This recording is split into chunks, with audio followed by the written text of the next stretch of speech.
আসসালামু আলাইকুম। Chicken grill এমন একটি খাবার বাচ্চা কিংবা প্রাপ্তবয়স্ক প্রত্যেকের দারুণ পছন্দ, কিন্তু অনেকেই মনে করেন বাসায় ওভেন না থাকলে চিকেন গ্রিল বাসায় তৈরি করা যায় না। তাই তো আমি আজকে আপনাদের দেখাবো বাসায় গ্যাসের চুলায় কতটা পারফেক্টভাবে এবং সহজে চিকেন গ্রিল তৈরি করা যায়। তাহলে চলুন দেখে নেই। প্রথমেই আমি এখানে একটি আস্ত মুরগি নিয়ে নিয়েছি।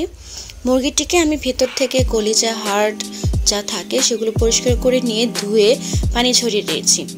এবার একটি ছুরির সাহায্যে মুরগিটির যে মাংসগুলো আমি মাঝখান থেকে কেটে কেটে দেব, যাতে মশলাগুলো ভালোভাবে মাংসের মধ্যে ঢুকতে পারে। আপনারা দেখতে পাচ্ছেন আমি মাংসগুলোকে কেটে কেটে দিচ্ছি। ছুরিটাকে এমনভাবে মাংসের মধ্যে ঢুকাবেন যাতে আপনার ছুরিটা মাংসের হাড় পর্যন্ত পৌঁছায়, অর্থাৎ মাংসটা খুব ভালোভাবে কাটে। তাহলে মশলাটা খুব ভালোভাবে চিকেনটার মধ্যে ঢুকবে এবং গ্রিলটা খেতেও ভালো লাগবে।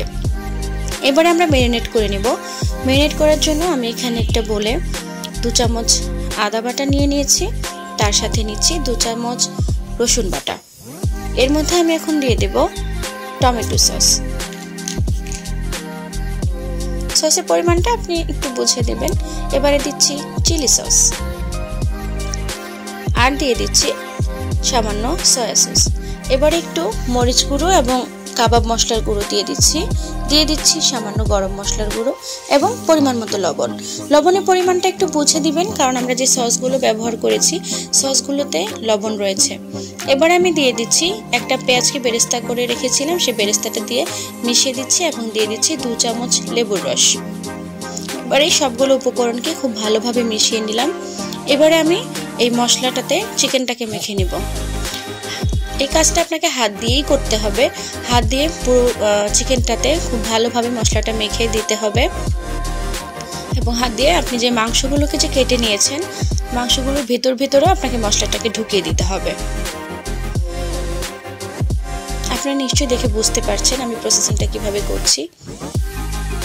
এবারে আধা ঘন্টার জন্য আমরা এটাকে মিনিট করে ঢেকে রেখে দেব। ফিরে আসছি আধা ঘন্টা পর।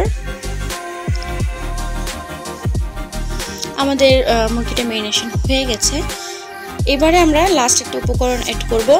এখানে আমরা দিয়ে দেব টক আমের আচার। টক আমের আচারটা আমরা প্রথমেই দিয়ে নিই, কারণ টকের কারণে মুরগিটা বা মাংসটা শক্ত হয়ে যেতে পারে, যেটা ভালোভাবে সেদ্ধ হবে না, অর্থাৎ খেতে ভালো লাগবে না। এবারে আমরা চুলায় চলে এলাম। চুলায় আমি একটা প্যান বসিয়ে দিচ্ছি। চেষ্টা করবেন একটু মোটা ধরনের প্যান নেওয়ার জন্য। আমরা কড়াইটা খুব ভালোভাবে গরম করে নিব এবং যে তেলটা দিয়ে আমরা বেরেস্তা করেছিলাম সেই তেলটা এখানে দিয়ে দিচ্ছি। এখানে আমি সরিষার তেল ব্যবহার করেছি। তেলটা গরম হয়ে এলে আমরা মুরগিটাকে দিয়ে দেব এবং যে মশলাটা অবশিষ্ট ছিল সেই মশলাটা হাত দিয়ে উপরে দিয়ে দিচ্ছি। এবার আমরা প্রথমে 10 মিনিট হাই হিটে চুলাটাকে রেখে ঢেকে দেব। 10 মিনিট পর ফিরে এলাম। এবার আমরা চিকেনটাকে একটু উল্টে দেব। এই কাজটা খুব সাবধানে করতে হবে। আমরা 2টি চামচের সাহায্যে চিকেনটাকে উল্টে দিলাম। এবারে আমরা চুলাটাকে লো ফ্লেমে রাখবো। লো ফ্লেমে রেখে আমরা ঢাকনা দিয়ে দেব। আমরা 10 থেকে 15 মিনিট পর ফিরে আসলাম। দেখুন চিকেনটা থেকে অনেকটা পানি ছেড়ে দিয়েছে। চিকেনটাকে আরো একবার উল্টে দিচ্ছি। উল্টে দিয়ে চিকেনটাকে আবার ঢেকে দেব।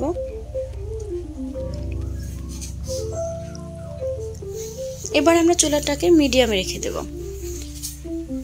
দেখুন আস্তে আস্তে পানিটা শুকাতে শুরু করেছে। আমরা চিকেনের বুকের সাইডটাকে, যেহেতু এই সাইডে একটু মাংসটা বেশি থাকে, তাই এই সাইডটা একটু বেশি করে ভাজার চেষ্টা করব। কিছুক্ষণ পরপর আপনার 10 থেকে 15 মিনিট পরপর ঢাকনা খুলে আপনার চিকেনটাকে নেড়ে চেড়ে দিতে হবে, উল্টে পাল্টে দিতে হবে, যাতে করে খুব বেশি পুড়ে না যায়, তাহলে কিন্তু খেতে ভালো লাগবে না। আমাদের কিন্তু চিকেনটা অলমোস্ট হয়ে এসেছে। আমি একটু ক্লোজ শট দেখাচ্ছি আপনাদেরকে। এবং দেখুন মশলাও কিন্তু খুব ভালোভাবে ঢুকে যাচ্ছে।